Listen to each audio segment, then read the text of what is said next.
running, jump shot, he's up! Shot on goal, a game winner for the Cavs. A walk-on, three-run shot from David Adams. Feeds right on the touchback door, up to the first layup. A shot, Villanueva scores. Cavalier starts the offense behind the cage, up the left by Rubio, spins and scores. Rosted is free, she scores. 10-5 on his feet, touchdown.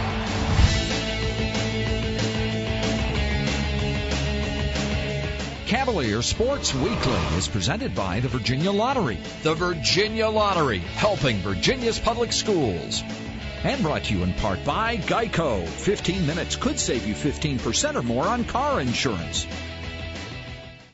On this edition of Cavalier Sports Weekly, presented by the Virginia Lottery. Ryan's punting the ball real well this year. He's given us great advantage on the field position. You know, he's proven himself week in, week out.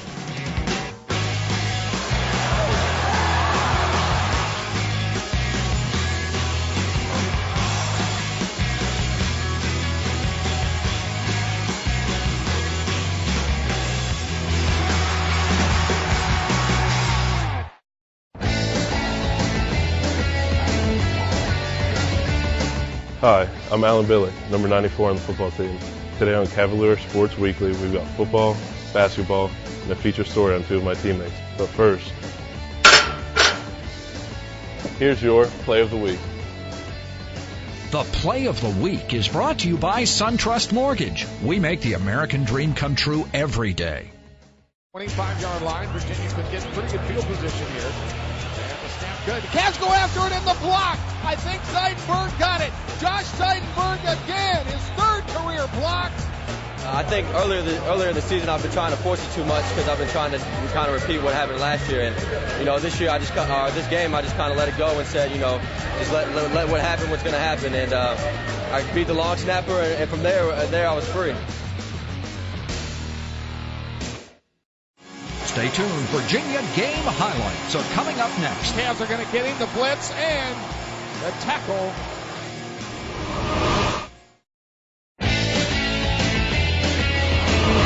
Welcome back to the show. This weekend, our football team traveled to Miami to take on the Hurricanes in their final game in the Orange Bowl. Let's check out the highlights. The Cavalier game highlights are presented by Geico. 15 minutes could save you 15% or more on car insurance. Tonight from the Orange Bowl, the University of Miami plays host to the University of Virginia in an ACC Coastal Division matchup. It's the last game to ever be played on this historic field as the Cavaliers look for win number 9 in 2007.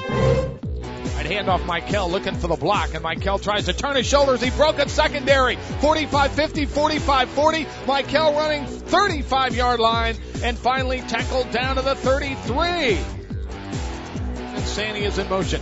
Sewell rolls the pocket that way. Sewell to throw, and a man wide open. Catch Covington at the 25-20, 15, 10-5, touchdown. Covington, the touchdown. He's becoming a man now. He's really understanding what he's here for and how much of a help he can be to this team. He doesn't want to let this team down and let nobody else down, so he's doing everything he can to make plays for us, and he's doing a heck of a job at it. And just shy of the 30-yard line. Cavs bringing the corners on right. Right finds a man, throws high. It's intercepted. The Cavs make the catch. Vic Hall, his first career interception. Third down 9 from the 28, looking downfield, fires over the middle. Intercepted, John Copper. Copper comes down with the interception. It was gratifying for the fact that we've been emphasizing being ball aware in practice and trying to create turnovers on defense. And that's something we haven't been doing, but we did that tonight, and I hope it helped out. I think it helped out a lot. And the snap good. Cavs go after it in the block. I think Seidenberg got it. Josh Seidenberg again, his third career block. So it'll be on a misdirection of Payne. Payne looking for the block to the 5, to the goal line. He gets in. Touchdown. I just remember on the bus going over the on-ramp and the Orange Bowl came into view and everybody just started cheering. And we're about 10 minutes away from the stadium. So I think guys had a feeling that something special here was going to happen tonight. We're just glad to be part of history.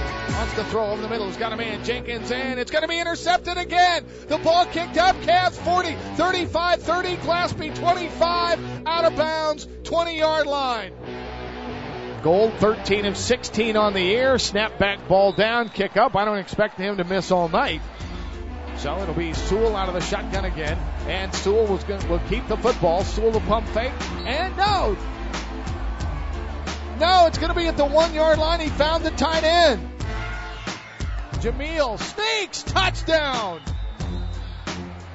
23-0.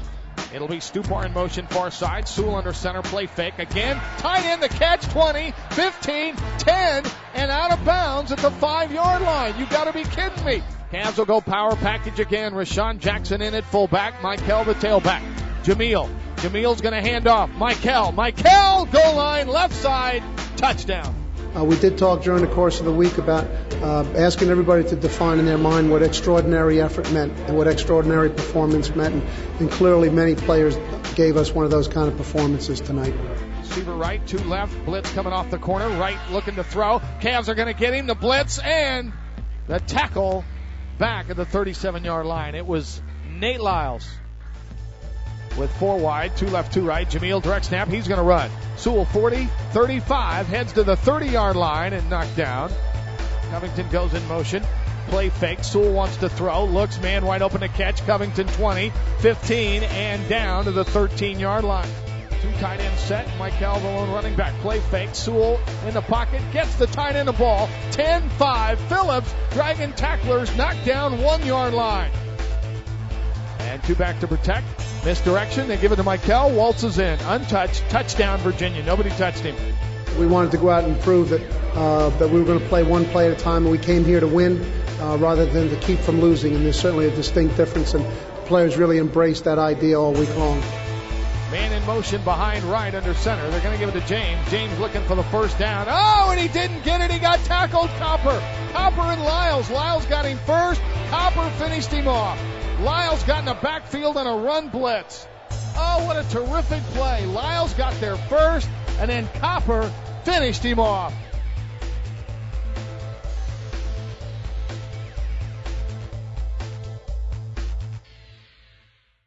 Our men's basketball team concluded their exhibition schedule earlier this week, while the women's team began their season on Saturday. Let's check out the highlights from the John Paul Jones Arena.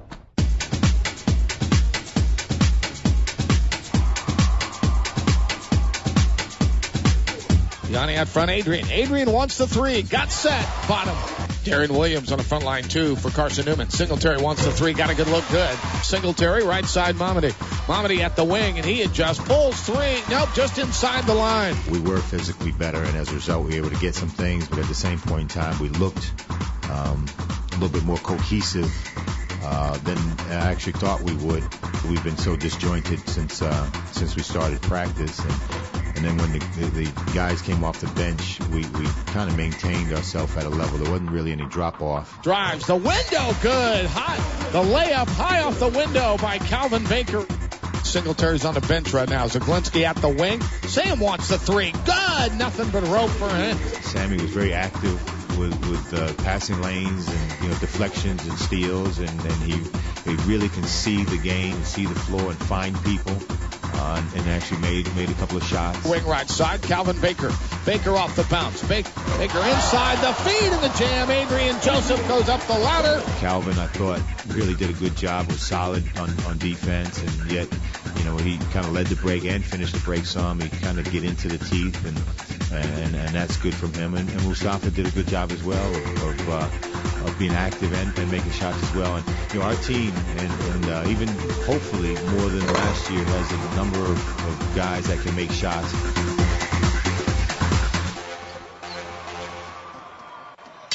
Side to right, Cavs want to attack quickly. Monica Wright in the lane, penetrating right hand layup, good. Tough. She's their answers.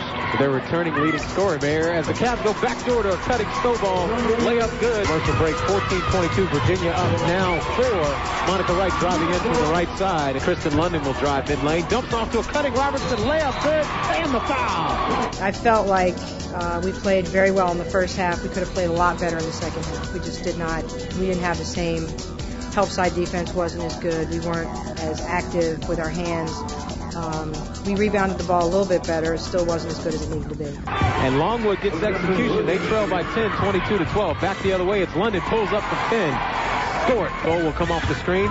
Middle of the lane. She'll penetrate with the pass and makes the layup with the left-handed scoop. 62 points is not nearly enough to win in the ACC or anywhere else. We've got to play better than this. But it is good to get the first game out of the way. There are a lot of kickers who never really work the sweat or get their uniforms dirty. But we've got two guys here who aren't afraid to stick their faces in the fans, and they've been really clutch for us this season. Ryan Wiegand and Chris Gold are your Student Athletes of the Week. What they do, people I think sometimes can take for granted. They're two of the more valuable players on the team. With Ryan's punting and Beep's field goal ability and kickoff ability, really give us great field position advantages, which end up ultimately being keys to winning games. I started off playing soccer my whole life. Was a good soccer player. My mom wouldn't let me play football until I was in 7th grade, and it was even flag football. So I told her I wouldn't get hurt in flag football. She finally let me play. Went to high school, played football, was on the varsity team. When I first came in here, the coaches told me I kicked off, and I did all three at my community college: kickoff, field goal, punt. When I came in, Coach Groh was like, just concentrate on punting. I have a tendency to drive the ball more so than I do to get more hang time on the ball, and that's the combination of things: a little bit longer step, lower drop, make lower contact on the ball. And I've been really working on fixing those habits. Bradley Robinson is deep, the single safety. He's the starting corner, and Wiegand, pretty good kick, good hang time. He comes up to the 37 to make the catch, and he is going to be hit and dropped. He's really had to change his punting style earlier this year. The coaches asked him to change it to instead of 55-yard punts, kicking it 45 yards with more hang time, so we can get down there and cover better. The longer you hold on to the ball, and the shorter your steps are, the higher up through you can get to the ball. Last year I covered a lot more ground than I do this year. I probably shortened up my steps by maybe a yard, and it's helped. And I could even get shorter. Ryan's punting the ball real well this year. He's given us great advantage on the field position. And then when I'm able to go in there and punt, I'm able to put him down this year. Heading to the corner, and this one will bounce at the 11-yard line and go out inside the 10 to about the 9. Coach Groh would always tell me that on a plus field punt, you only have to kick it 30 yards from the 40, or you don't have to have a beautiful punt that everybody in the stands is oohing and ahhing about.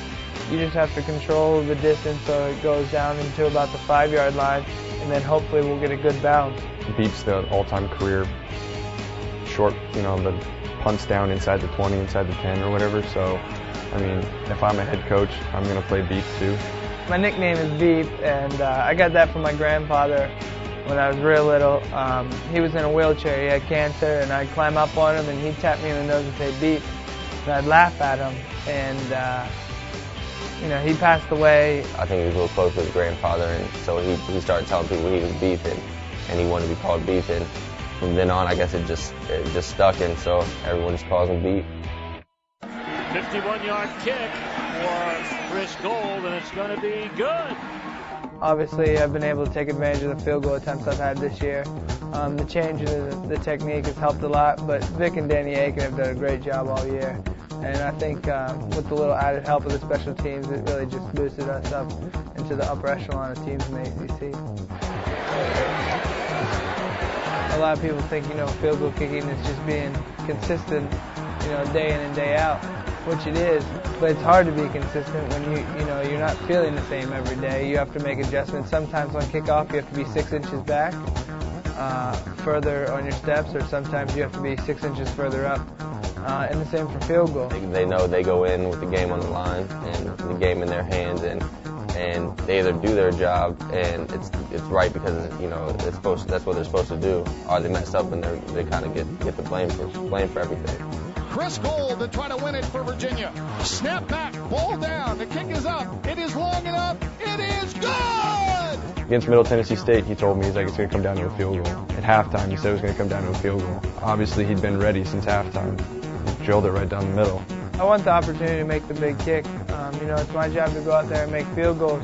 And obviously, if I'm on the field with 3 seconds left, I control the destiny of the team, and I trust myself that I'm going to be able to go out there and make the field goal. And that's the mindset that you have to have as a field goal kicker, that if the opportunity comes, you're going to be able to make the field goal and win the game. 25, and he found the wedge. 30, 35, 40, and he is going to be hit and drop. A real good hit, and I think Gold, the kicker, made one fine tackle. It's nice to see them just as willing as us to mix it up, and it also gives a boost to our team to see, well, the kicker's out there hitting these guys, and we need to be out there hitting these guys. When I see the punt returner starting to run the ball, I get angry because I want him on the ground, especially with the NC State game. When I tackled him, I saw everyone kind of folding in, and I figured the only place he had to go was outside, so I ran there, and he jumped in, he jumped out, and that's where I was, so I was trying to fill a gap. My mindset is that, I switched from being a kicker right after to trying to be a linebacker and going down there. The intensity that Coach Diaco and Coach Pagro bring to special teams, and they really, emphasize, after you kick the ball, get down in coverage as fast as you can because you're the 11th guy. If someone breaks through, you have to fill the hole. And obviously Ryan and I have had good practice for that this year, and we've been able to make a couple big hits. Cavalier Flashback is brought to you by the Virginia Lottery. More than $3 billion to K-12 public education since 1999. The Virginia Lottery, helping Virginia's public schools. For this week's Cavalier Flashback, we visited with Dr. John Risher, a member of the 1931 Virginia football team. When Dr. Risher played for the Cavaliers, the home games were played right here, below the colonnades at Lambeth Field.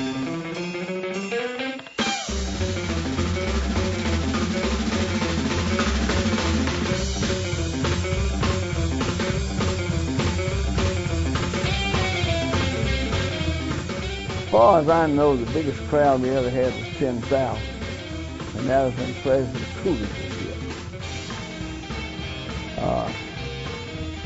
We were playing, I think, South Carolina. He sat through the first half and left. Football was so different then. The headgears were leather with a felt padding.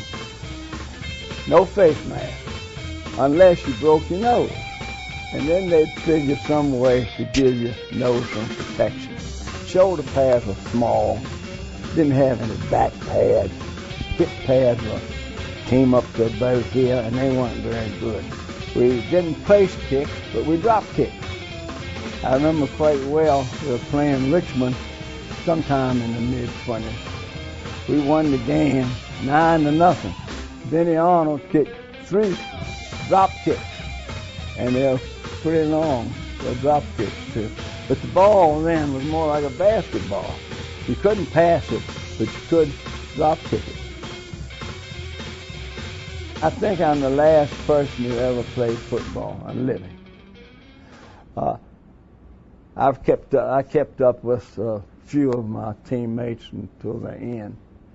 And Cooper Dawson died a year and a half ago. He was the last one that I know of. I feel like I ought to hang around for another season. Coming up after the break.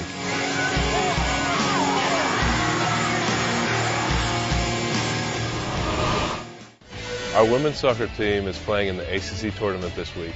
We've got that story and more in this week's Olympic Sports Spotlight. The Olympic Sports Spotlight is presented by the Virginia Athletics Foundation.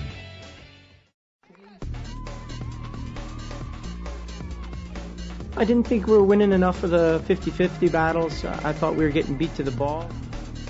I think if we would have had the same kind of pressure in the second half and the first half, we might have got the one chance that might have given us the goal earlier. So, but like I said, I think Miami deserves a lot of credit. I thought they played very hard and did some good things. And they're a difficult team to break down.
Our football team is off next week, but Cavalier Sports Weekly will be back with plenty of basketball, soccer, and an exclusive feature on Lombardi Award finalist Chris Long.